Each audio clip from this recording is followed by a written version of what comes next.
Howdy, welcome to the Antique Board Show. I'm Bill Farrell, brand manager of Dead End Skateboards and a skateboard collector, and I'm here with Ben Ritacco, pro skater for Dead End Skateboards, rad vert rider.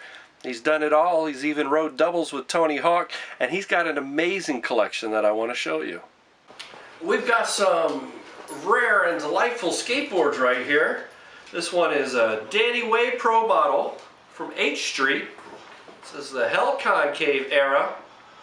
It's new old stock, meaning it's unused. This is a real glorious era.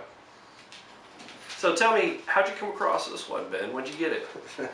Not too long ago, a few years ago, there was a charity fundraiser on GoFundMe for, or Kickstarter, for a skate park out in Wisconsin. And so they basically were taking the top 3 donations and pulling out of the hat a raffle. And they had a few different items, this one being what I had my eyes on. So I plunked down a nice sized donation, but far less than it would cost me to get one of these. And so I got first pull, and they asked me what I wanted, and I said this. And you know, a few weeks went by and I didn't get the board, and a few more weeks went by, I emailed again, I didn't get the board, and they started trying to say, oh, I don't know, you know, we're having an issue, and they tried pulling back on it, and I was just like, look, man, you know, I made my donation, cough it up, and away it came. So, but this had been sitting in somebody's garage for a very long time. They had a skate shop that closed, and you know, they kept it. It was in the plastic, so it's got very like minimal surface wear and cracking. It's in really good shape. Yeah, it looks amazing, and most of you probably know Danny Way, legendary vert skater, amazing street skater, inventor of the mega ramp, right? He's the first to do it. Yeah, he's the first. Went bigger than anybody. Just a super gnarly guy. And this is his second board on H Street. The graphic is entirely intact. We've got the old school 4-hole truck pattern here. Gorgeous lines all the way down. It's still got a lot of sheen on it. This particular board, I would not be surprised if you could sell it for $1,000 right now, and in the right situation with the right people in the auction, it could go for as much as $3,000, I believe. Yeah, that's kind of what I was estimating. I mean, here we have a Danny Way Leprechaun. This is Plan B. And there's an interesting story to this particular board. First, tell me how you got a hold of this. So I picked this board up, I want to say this was in 1996 or 7 at the San Diego ASR show, and that's the Action Sports Retail Show. Used to be known as the Skateboard Show, the Skate Expo or whatever. And we'd all go to it every year with our sponsors and stuff, and every now and then there was this one booth, and it was a guy that was selling leftover stock and dead stock, and you know, he was a total shady guy, like real shady, and he was always like, yeah, I got this, you know, for $30 or whatever, and he had some crazy stuff. And the one year he had this, which was like a board that I always loved the graphic of, but when I had it, the original Plan B, I skated the heck out of it, and so I just wanted a wall hanger.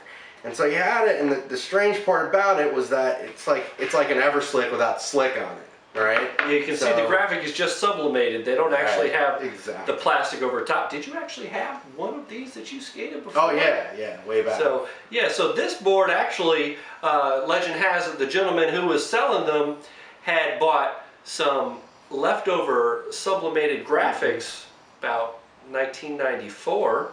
And he had them pressed up on boards that were from the era. So you look, this is actually a late 90s concave, a very flat concave. It's actually a pretty cool shape, but this was not an OG release, and technically it's not even a reissue. So this was leftover stock, put on some different stuff. It's somewhat of a novel board, although it is not OG. It is still collectible. People do pay about $100 for this sort of a board. How much did you pay? Oh, I got for $30 from the guy. It's a totally rad deal. Yeah, it was a bootleg. More or less, but it probably is actual Plan B graphics reapplied to a deck later on that he bought, and the guy is kind of infamous for selling that sort of thing around. If you go to artofskateboarding.com, they actually have the whole story. So it's a pretty interesting board.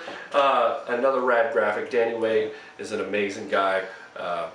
Some ill boards from early in his career. So this bad boy here is super heavy. You've definitely never seen anything like it. This was handmade by the one and only Henry Sanchez, one of the most fantastic street skaters of all time. This is solid metal. Okay, this isn't actually to skate. This is somewhat of an art piece. He's an amazing fabricator, does ill auto body work aside from being awesome at skating. And he's got it signed right here on the top. How'd you come into this one? Well, I mean, I've known Henry for a while, and you know, he was doing this as just like a fun project, like a metal project at home. And as he was posting up his pictures like on Facebook and just showing us all the progress, I just sent him a message and I'm like, look man, when you're done, what do you want for it? I'll buy it. And he's like, for real? And I was like, yeah, for real. I was like, I'll put that on my wall. It's awesome. So he said, all right, well, I'm keeping the first one. And when I get that done, we'll see how it is and I'll give you the second one. So basically, I paid for his time and the metal. Like, it was like nothing. And then other people started saying, I want one. So he sold a bunch of these at this point. I don't know. I don't even know if he sold as many as 10. I'm sure it's no, a probably not 10, list. Because I know I'm on his Facebook too. He's a rad dude. And he spent days and days. Oh yeah, this is like, on these. There's no way I paid what this thing's worth. Just in the labor. Yeah. Like, insane amount. Like, he sent me pictures of it getting done. It's impressive. It really is a cool piece. It's really interesting. Yeah, fucking incredible. Also, we've got his newest pro model right here. Yeah. Henry Sanchez board on dead end. Illustrated by Danny Hellman. Pressed by Prime Wood. Cheers. Cheers. Tell me about the time you were skating with Danny Way at the Encinitas Y. Who else was there? It was like everybody. So, rewind back. So it might have been the same year I picked this little gem up. So I was out in California at ASR for the, you know, the skateboarding action sports retail show. And usually right before or right after, there'd be a big session that would go down with all like the vert crew, you know, like everybody who skated vert. So day before ASR, everybody goes to Encinitas YMCA, you know, and Encinitas Y since like the early 90s has been kind of a mecca, if you will. They've always had a good vert ramp. They had first the blue boomer ramp, and then they had the vert ramp, and they had the vert bowl, and it's always kind of morphed. And so at the time, they had this enormous new vert ramp, and it was, when I say enormous, like back then, vert ramps were like 11-foot max, right? And this thing was like 12 foot with 13 and 14 foot extensions.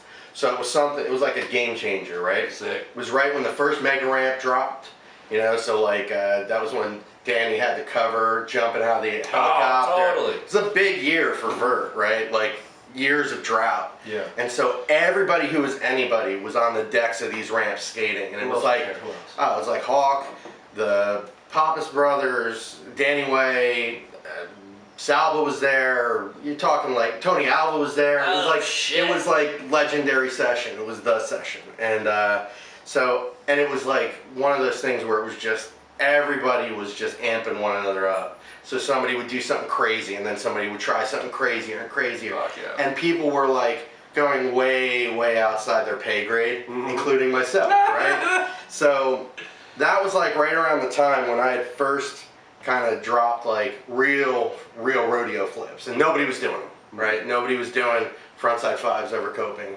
So here I am on this bigger than usual ramp. My ramp at home's like 10.5 foot on a good day, right? And I'm dropping in off the 14-foot extension and blasting 540s like shoulder high, which is way higher than I would be usually doing them, and I'm sticking them and everything's good. People are hooting and hollering and whatever, and so I come in on one really off, and I accidentally smacked my tail coming in. It's just like crack, and everybody went nuts, and I'm like, that's what I'm doing. I'm gonna do a tail, you know, like I'm doing a 540 tail. And so I drop in, and I got my mind set. It's like, you know, land or slam, make or break. Like, I'm not letting go of the board unless I'm picking up teeth, right? And so I go and I hold on to it and I let go and I try and snap, make the tail crack, and I land on wheels, like right on coping. And I just go over the handlebars, hand behind my back, swan dive, like, 12 feet, 13 feet, like straight to flat on my flyway helmet, which cracks and I just break my face. Like, eye orbital's cracked, nose is flat, I'm destroyed, right? And I'm out cold and I'm bleeding all over the ramp, right?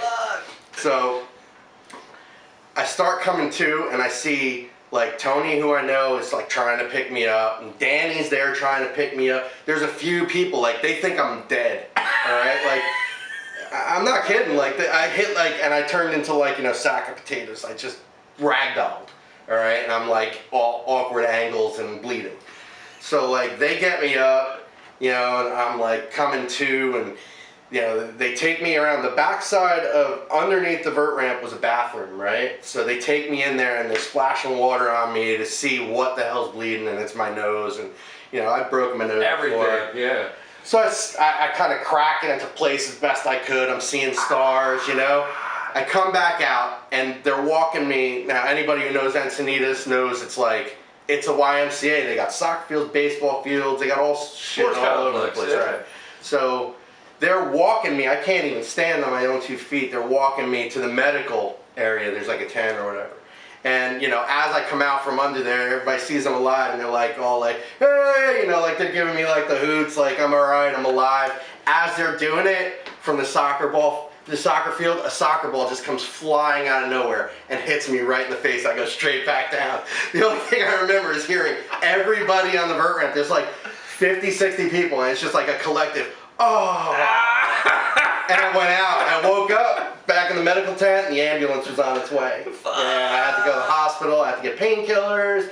They told me I broke my eye orbital in 2 different places. I was mangled.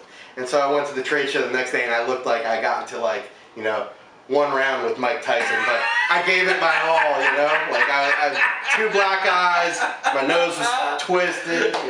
Day to remember. Yeah. All right, so let me tell you a story about Bunger boards, right? So this is a little East Coast history for you.